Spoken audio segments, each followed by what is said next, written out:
Hello, everyone, and welcome to the third week of organizational behavior. You guys have gotten off to a great start. I love the way you're interacting with each other on the forum post, the way you've been discussing that whole concept of carrots and sticks, and especially your examples, I think, are just your personal examples are just really uh, great and wonderfully rich and help in understanding that whole concept. This week, now you're going to be thinking about in your papers the performance reviews. And the particular one that is going to be focused on is the 360-degree review. And I'm not going to say a whole lot about that.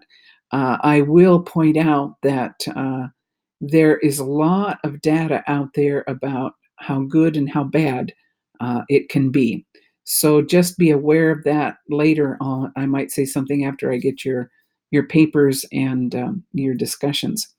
But in your forums, you're going to be looking at, and in your reading, you're going to be looking at teams.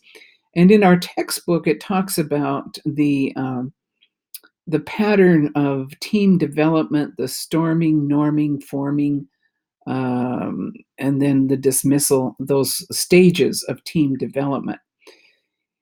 That is probably the kind of thing that you'll find in any organizational behavior textbook. However, there is also literature that talks about how teams are formed more organically. This is a linear structure, and often teams are not formed exactly in that manner.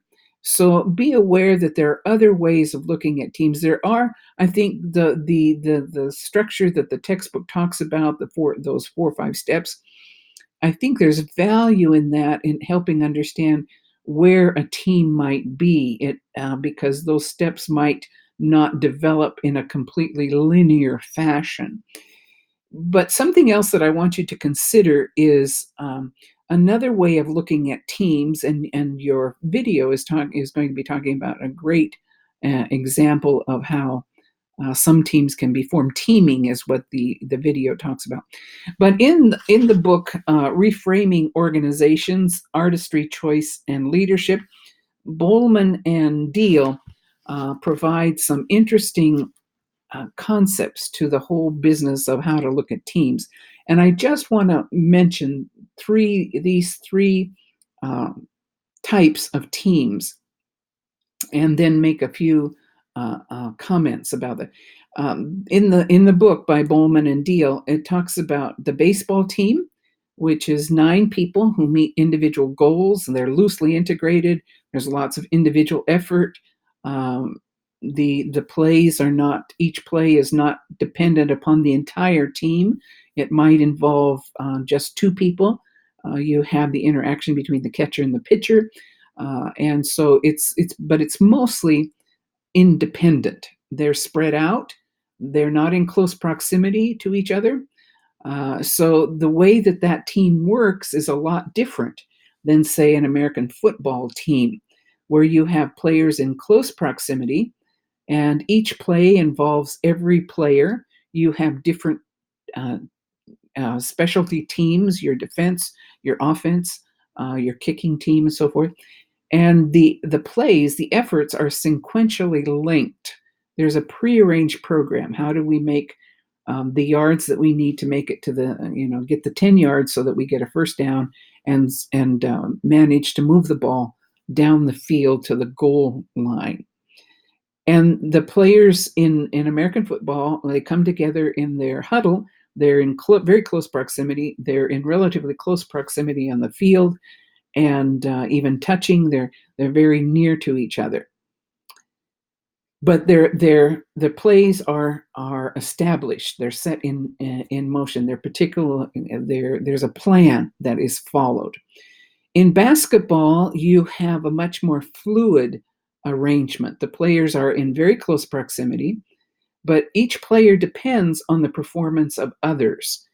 And it's fast moving. There are moments when you're on the offense, there are moments when you're on the defense, and that changes within seconds, wherever the ball is, whoever has the ball.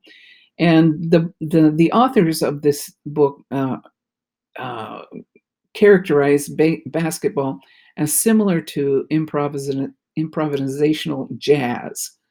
And I think that's a very apt description. Now, the purpose of all of this is to help you to think about how a team that you're working with, how a team is structured. What are the goals of the team? How close are each of the members? How are they in close proximity? Are they spread out? What is there a prearranged plan? How do um, they work together? Not all teams have to be as tight as an American football team. Not all teams have to be as fluid as a basketball team. So the importance of looking at teams is to think in terms of what is our goal, what needs to be done, who should do what, how should we make decisions, who is in charge, how do we coordinate our efforts, and what do individual members care about most? Time, quality, or participation? And what are the special skills and talents of each group member? These are some of the things to think about in terms of teams. Not every single team will look the same. I'm sure that a firefighting team, depending upon the fire, looks a lot different than a team that is working on putting together a promotional plan for their business. So a team doesn't have to look the same, doesn't have to act the same, but there are certain things that if we have a metaphor in our mind can help us figure out, especially if we're supervising, help us figure out how do we manage this team? What are the ingredients that go into making this team a high performing one? Just some things to think about. I hope that that will stretch your thoughts, and I'd love to hear any comments or feedback you might have on that. And if you ever have a chance to check out this book by Bowman and Deal, it is quite hefty, but it is. I think it has some great things to offer. Have a good week, and I'll be talking to you again next week.